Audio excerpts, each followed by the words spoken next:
coaching, Brad Stevens vs. Brett Brown. One could argue Brad Stevens vs. Joe Prunty won Boston their opening round series against Milwaukee.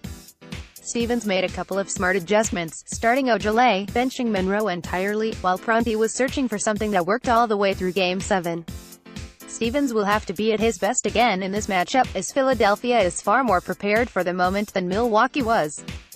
If Brown is out, how Stevens juggles the rotation may decide any games that Brown misses. Smart will probably start, but Stevens' turn to Ojeleye. Does he go bigger and play Tatum or Morris more on the wing? That is a decision Stevens didn't want to make but likely will have to.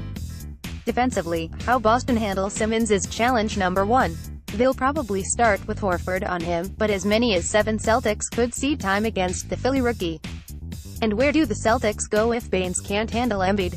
These are real challenges that Stevens has to sort through with a limited roster. Brown has proven more than capable as a coach, now that he has the horses to run out on the floor. Even when Philadelphia was bad, they played hard and executed well. They just didn't have the talent to win. Now they do.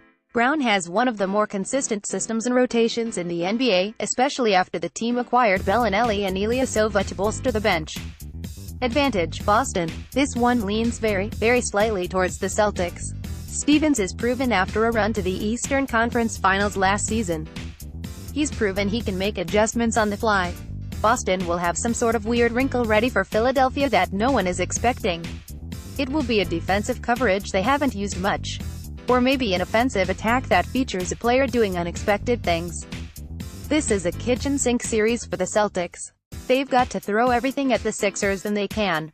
And when they find something that works, Stevens will go to it until Brown adjusts.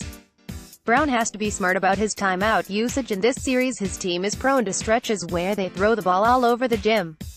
Boston will feast on turnovers if they get them.